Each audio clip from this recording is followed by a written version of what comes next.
சரி, வாசிங்கம்மா. தேவனுடைய வனத்தில் உள்ள கேதுருக்கள் அதை மறைக்க கூடாதிருந்தது. தேவதாரு விருட்சங்கள் அதன் கொப்புகளுக்கு சமானம் அல்ல. அர்மோன் மரங்கள் அதன் கிளைகளுக்கு நிகரல்ல. தேவனுடைய வனத்தில் உள்ள ஒரு விருட்சமும் அலங்காரத்திலே அதற்கு ஒப்பல்ல.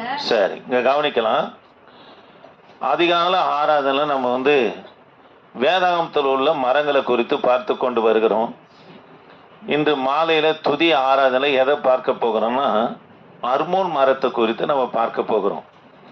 தேவ பிள்ளைகளே, எசேக்கியேல் தீர்க்க தரிசன புத்தகம் 31ஆம் அதிகாரம் 8ஆம் வசனம் எகிப்த ஒரு மரத்துக்கு ஒப்பிட்டு நபனா ஒரு ஓமையாக பேசுகிறார்.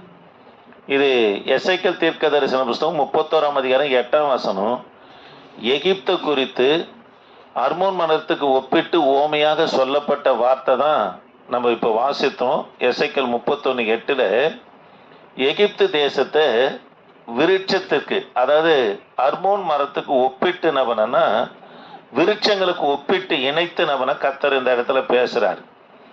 எகிப்த ஒரு மரத்துக்கு அடையாளப்படுத்தி ஓமையாக கர்த்தர் என்ன இந்த இடத்துல பேசுறார். இதை ஒவ்வொன்றாக நம்ம தியானிக்க போகிறோம். நீங்க கவனமா கேட்டதான் உங்களுக்கு புரியும். இப்போ திரும்ப வாசிங்கம்மா. தேவனுடைய வனத்தில் உள்ள பாருங்க, தேவனுடைய வனத்தில் உள்ள வனம்னா எது? காடு. தேவனுடைய வனத்தில் உள்ள அப்படின்னா இது யூதயாவை குறிக்குது. அப்படியே வாசிங்கம்மா. கேதுருக்கள் அதை மறைக்க கூடாது இருந்தது அப்படின்னா தேவனுடைய வனத்தில் உள்ள, அதாவது கேதுருக்கள் என்பது தேவ பிள்ளைகளே, கேதுரு மரம் எதுக்கு அடையாளமா சொல்லப்பட்டு இருக்குது? இஸ்ரவேல் தேசத்துக்கு அடையாளமா சொல்லப்பட்டு இருக்குன்னு உங்களுக்கு சொல்லி இருக்கிறேன். சில மரங்களை இஸ்ரவேல் தேசத்துக்கு அடையாளமா சொல்லப்பட்டு இருக்குது.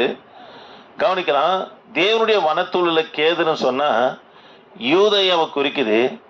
எகிப்து தேசத்தை இது மறைக்கவே முடியாத காரணம் என்னன்னா அந்த அளவுக்கு எது பிரம்மாண்டமா வளர்ந்து காணப்பட்டதுன்னா எகிப்து காணப்பட்டது. ஆமென். பாருங்க, ஒரு ஓமையை சொல்றாரு. தேவனுடைய வனத்தில் உள்ள கேதுருக்கள் அதை மறைக்க கூடாது இருந்தது அப்படின்னா யூதயா தேசம் எதை மேற்கொள்ள முடியல, எதை மறைக்க முடியல? எகிப்தை மறைக்க முடியல. அந்த அளவுக்கு வளர்ந்து பிரம்மாண்டமா எது நிக்குது? எகிப்து நிற்கிறது என்று இந்த இடத்துல ஓமையாக சொல்லுகிறார். இரண்டாவது வார்த்தை பாருங்க, இரண்டாவது காரியம் பாருங்க. தேவதாரு விருட்சங்கள், இது தேவதாரு விருட்சங்கள் என்பது இஸ்ரவேலுடைய 12 கோத்திரங்களும் எகிப்து, அதாவது 12 கோத்திரங்கள் இருக்குது.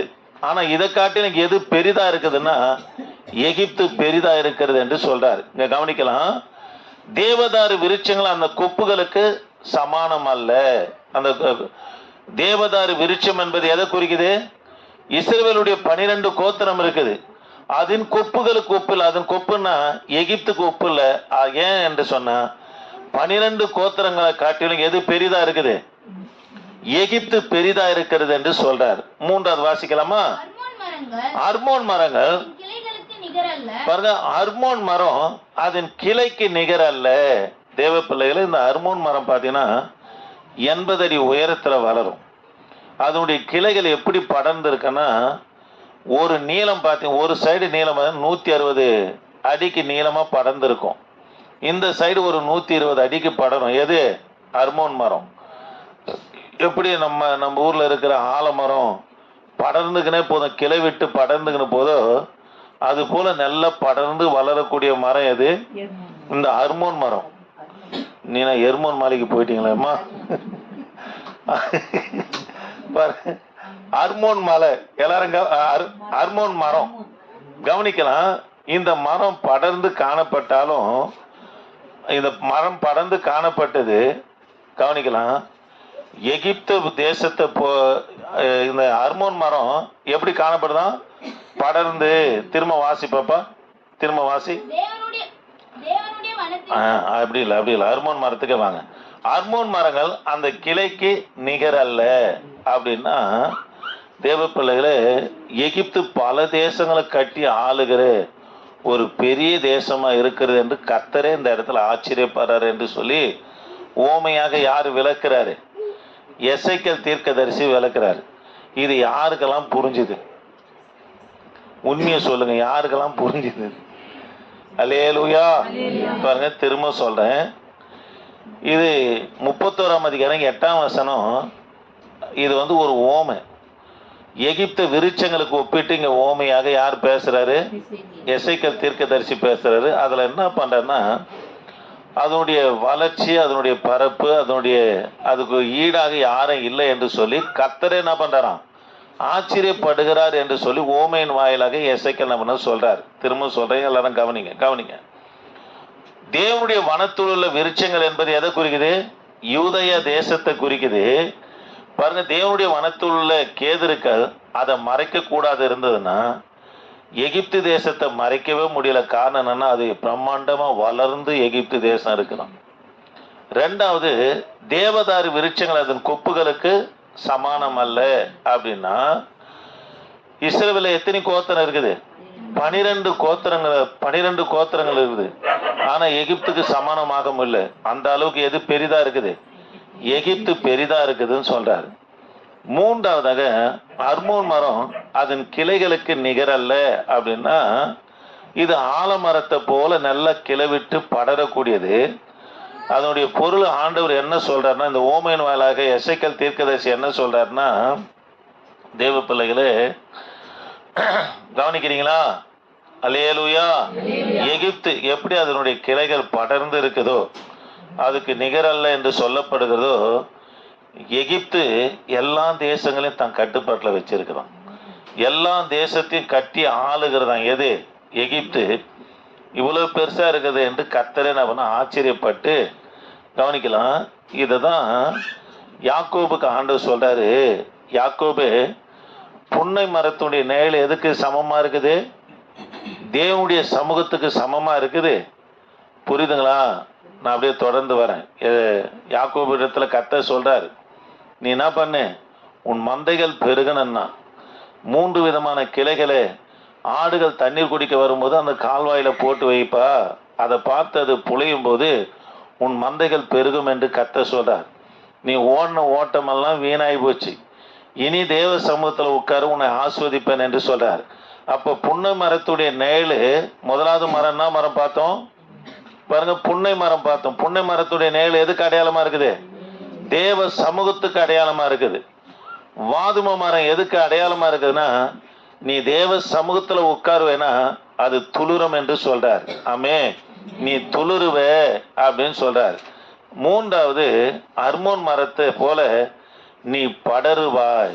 கவனிக்கலாம், நீ துளுருகிறது மாத்திரம் இல்ல, யாக்கோபே நீ தேவ சமூகத்துல உட்காருவேனா நீ படர்ந்து காணப்படுவாய் என்று சொல்றார்.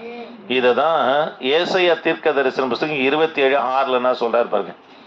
ஏசாயா 26:27 என்ன சொல்றாரு பாருங்க. யாக்கோபு வேர் பற்றி பாருங்க, இஸ்ரவேல் பூத்து காய்த்து பாருங்க, உலகத்தை பல நாள் நிரப்புகிற நாட்கள் வரும்.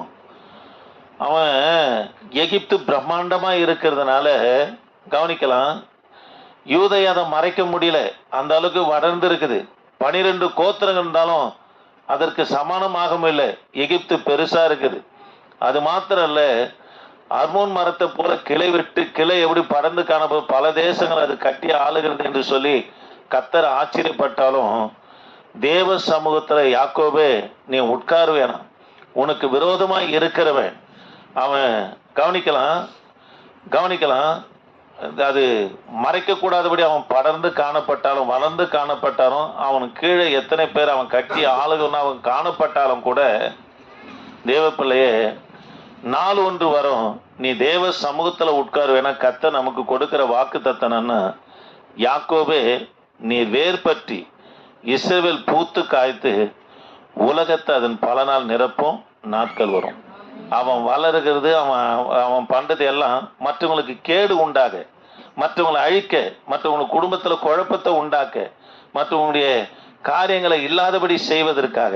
ஆனா யாக்கோபு ஆகிய நம்ம பார்த்து, இஸ்ரவேல் ஆகிய நம்ம பார்த்து கர்த்தர் சொல்றாரு, நீ தேவ சமூகத்துல உட்காருவேனா நாள் ஒன்று வரும், நீ வேர் பற்றி பாருங்க இஸ்ரவேல் பூத்து காய்த்து உலகத்தை நன்மையால் நிரப்புகிற நாட்கள் வரும் என்று சொல்றார். ஆமாங்க, நீங்களும் நானும் நன்மையினால நிரப்புகிற மக்கள். நம் மூலியமா மற்றவங்களுக்கு தீங்கு ஒரு காலம் நடக்கவே கூடாது. அப்படி நடந்த தேவ ஆவினால நடத்தப்படுறவங்க கிடையாது. உனக்கு விரோதமா இருக்கும், அவன் படர்ந்துனா இருக்கட்டும், அவன் ஆணவத்தினாலும் ஆகிக்கிட்டோம், அவன் அக்கிரமத்தினாலும் ஆகிக்கிட்டோம், அதை கர்த்தர் பார்த்துக்குவாரு. அது நமக்கு தேவையில்லை. நீயும் நானும் ஒரு நாள் ஒன்று வரும், கர்த்தர் நன்மையினால நிரப்புகிற, உலகம் முழுவதும் படர்ந்து நன்மையினால் நிரப்புகிற நாட்களுக்கு நேராக நம்ம நடத்திட்டு போவார். அல்லேலூயா. அழிவுக்கு முன்னாடி இருந்தது அகந்த வளர்ந்து பெருகுது, கொஞ்சம் பணம் வருது, வயத்துக்கு மேல ஆகாரம் வந்துச்சுன்னா ஆணவத்தில் ஆடுவாங்க, கர்த்தர் அடக்குவார். அழிவுக்கு முன்னாடி இருந்தது அகந்த. ஆனா தேவ பிள்ளையே நம்ம தேவ சமூகத்துல உட்காருவோம்னா ஆண்டவர் சொல்ல, நீ துளிர்ப்ப, நீ படருவ, நாள் ஒன்று வரும், நீ உலகத்தை நன்மையால் நிரப்புவேன் என்று சொல்ல. அதனால கர்த்தருடைய பிள்ளைங்க தேவ சமூகத்துல உட்காரணும், தேவ சமூகத்துல உட்காரணும். நம்ம மூலியமா நன்மை மட்டும்தான் நடக்கணும். ஐயோன்னு ஒருத்தரும் நம்ம குறித்து பேசவே கூடாது. ஆமாங்க, நீங்களும் நானும் தேவ ஆவினால நடத்தப்படுகிற பிள்ளைங்க. அவங்க உலக மக்கள் பேசுகிறது போல நம்ம பேச முடியாது. உலக மக்கள் அதாவது செயல்படுற மாதிரி நம்ம செயல்பட முடியாது. ஏன்னா அவங்களுக்கு அதெல்லாம் சரியா இருக்கும். அது நம்முடைய வேதத்துக்கு ஒத்து வராத காரியம். நம்ம கர்த்தரை பின்பற்றுகிற பிள்ளைகளாக தான் இருக்கணும். ஆமென், அல்லேலூயா. சரி, நிரப்பும் என்ற தலைப்புல கர்த்தருடைய வார்த்தையை பார்க்கலாம். முதலாவது காரியம் நீதிமொழிகளின் புத்தகம் 3ஆம் அதிகாரம் 10ஆம் வசனம். நீதிமொழிகளின் புத்தகம் 3ஆம் அதிகாரம் 10ஆம் வசனம். 3:10மா? அப்பொழுது உன் களஞ்சியங்கள் பூரணமாய் நிரம்பும், உன் களஞ்சியங்கள் பூரணமாய் நிரம்பும், ஆலைகளில் திராட்சரசம் புரண்டோடும். சரி, எல்லாரும் கவனிங்க. உன் களஞ்சியங்கள் பூரணமாய் நிரம்பும் என்று சொல்றார். உன் களஞ்சியம் என்ன பண்ணும்? பூரணமாய் நிரம்பும். களஞ்சியம் உன் கையின் கிரியைகள் என்ன பண்ணா பூரணப்படுத்துவேன் என்று கர்த்தர் பேசுறார். எப்போ நம்முடைய கையின் கிரியைகள் பூரணப்படணும்? 9ஆம் வசனத்தை வாசிக்கலாமா? உன் பொருளாலும் உன் எல்லா விளைவின் முதற் பலனாலும் கர்த்தரை கனம் பண்ணு. போதமா, நீர் முதற் பலனால கர்த்தரை கனம் பண்ணுவாய்னா உன் களஞ்சியங்கள், உன் கையின் கிரியைகளை கர்த்தர் பூரணமா நிரம்பபடி செய்வார். ஆண்டவருக்கு நம்ம விளைச்சலின் முதற் பலனால கனம் பண்ணணும். எது நேர்த்தியானதோ, எது முதன்மையானதோ, எது நமக்கு ரொம்ப விருப்பமானதோ அதை கொண்டு கர்த்தரை கனம் பண்ணும்போது ஆண்டவர் என்ன செய்யறன்னா உன் களஞ்சியங்களை பூரணமா நிரம்பும்படி கர்த்தர் செஞ்சிருவார். ஆமென், அல்லேலூயா. சரி, 2வது காரியம் நீதிமொழிகளின் புத்தகம் 18:20. நீதிமொழிகளின் புத்தகம் 18:20 பாருங்க. அவனவன் வாயின் பலனால் பாருங்க, அவனவன் வாயின் பலனால் அவனவனுடைய வயிறு நிரம்பும். இது வியாபாரிகளுக்காக நீதிமொழிகள்ல யாரு பேசுறாருன்னா சாலமோன் ஞானி பேசுறார். அவனவன் வாயின் பலனால அவனுடைய வயிறு என்ன பண்ணும்? நிரம்பும். இது வியாபாரிகளுக்காக பேசுறார். வியாபாரி சந்தையில வியாபாரம் பண்றான், என்ன பண்றான்? 10 ரூபாய்க்கு 3, 10 ரூபாய்க்கு 3, 10 ரூபாய்க்கு 3 அவன் கத்தனாதான் அவன் வயிறு நிரம்பும். சும்மா உட்காந்துருந்தானா அவன் வியாபாரமே பண்ணவும் முடியாது. இதை தான் சொல்றாரு, கவனிக்கலாம். 18:10 சொல்றாரு. 18:20 அவனவன் வாயின் பலனால் அவனுடைய வயிறு நிரம்பும், அவன் உதடுகளின் விளைவினால் அவனவன் திருப்தியாவான். அப்போ எந்த அளவுக்கு வியாபாரி தான் வாயை திறந்து சத்தம் போட்டு நான் இதை விற்கிறேன், இது மலிவானது, நேர்த்தியானது, எல்லாரும் காட்டிலும். நீங்கள் ஸ்டோருக்கு, பெரிய பெரிய ஸ்டோருக்கு துணி எடுக்க போங்களேன், என்ன தெரியுமா சொல்லுங்க? எங்கள் கடையில் மாரி அந்த கடையிலும் இருக்குதுங்க. கேட்டு பாருங்க. நான் சொன்னேன், எல்லா கடையிலும் ஒரே டைலாக் எப்படிமா நீங்கள் பேசுவீங்கன்னு கேட்டு வந்தேன் ஒரு முறை. ஏன்னா அது வாயின் பலனால தான் அவங்களுடைய வயிறு என்ன பண்ண முடியும்? நிரம்ப முடியும். கவனிக்கலாம். 19 வாசிங்க. அரணான பட்டணத்தை வசப்படுத்துவதை பார்க்கிலும் கோபம் கொண்ட சகோதரனை வசப்படுத்துவது அரிது. அவர்களுடைய விரோதங்கள் கோட்டை தாழ்பாள்கள் போல் இருக்கும். சரி, கவனிக்கலாம். கோபம் மட்டும் வியாபாரத்துல இருக்கக்கூடாதுன்றாரு. எது இருக்கக்கூடாது? கோபம் மட்டும் இருக்கக்கூடாது. ஏன்னா அது கோட்டை தாப்பால போல உறுதியா இருக்குமா. நீங்க கோப பரம்பரை அவங்ககிட்ட போனீங்கன்னா நீங்க ஜெயிச்சே வர முடியாது.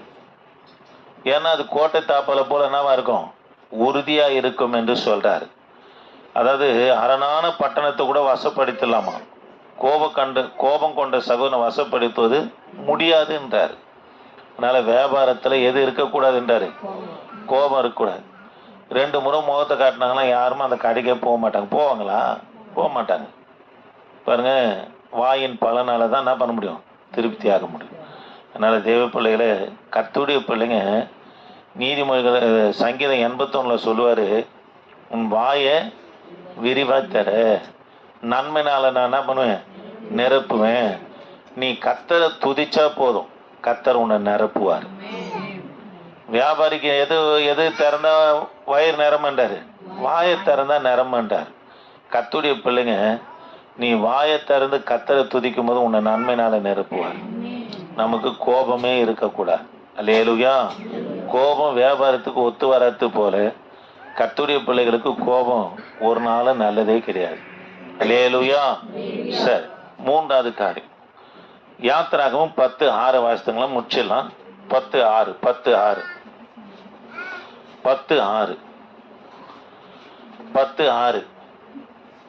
உன் வீடுகளும் உன் ஊழியக்காரருடைய வீடுகளும் எகிப்தியரின் வீடுகளும் எல்லாம் அவைகளால் நிரம்பும். சரி, கவனிக்கலாம்.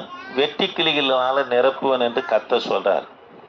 கவனிங்க தேவ பிள்ளைகளே, உங்களுக்கு யாரு உங்களுடைய வளர்ச்சியை கண்டு உங்களுக்கு விரோதமாக எழும்புறாங்களோ, எகிப்துல பார்த்தான் அரசன், யோசப் அறியாத ராஜா பார்த்தான். என்னடா நம்ம தேசத்துல பஞ்சம் பிழைக்க முடியாது வந்தவங்க நம்ம காட்டிலும் அதிகமா இருக்கிறாங்க, ஒருவேளை யுத்தம் பண்ணானா நம்மள என்ன பண்ணுவான்? ஒன்றும் இல்லாமல் ஆக்கிடுவான்னு சொல்லி ஒடுக்கணும். ஆனாலும் கர்த்தர் பெருகும்படி செய்தார். இஸ்ரவேல் ஜனங்க எந்த அளவுக்கு ஒடுக்கப்பட்டாங்களோ அந்த அளவுக்கு பெருகும்படி கர்த்தர் செய்தார். ஏன்னா ஆண்டவர் ஆபிரகாம் கொடுத்த வாக்கு தத்துவம். ஆமாங்க, இஸ்ரவேல் மரங்களை எந்த மரத்துக்கு ஒப்பிட்டு பேசுறாரு?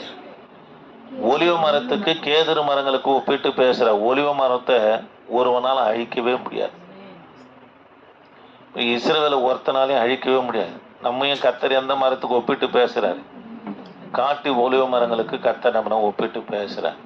அதனால தேவ பிள்ளைகளை, எந்த அளவுக்கு நீங்க நெருக்கப்பட்டீங்களோ அந்த அளவுக்கு கர்த்தர் உங்களை பெருகும்படி செஞ்சிடுவார். ஆனா அவங்கள விட மாட்டார். எகிப்தை ஆண்டவர் என்ன பண்ணறான்? வெட்டிகளினாலும் தவளைகளினாலும் வண்டுகளினாலும் வாதைகளினாலும் கல்மழையினாலும் எரி கொப்பளங்களாலும் கர்த்தர் என்ன பண்ணாரு? நிரப்பினார்.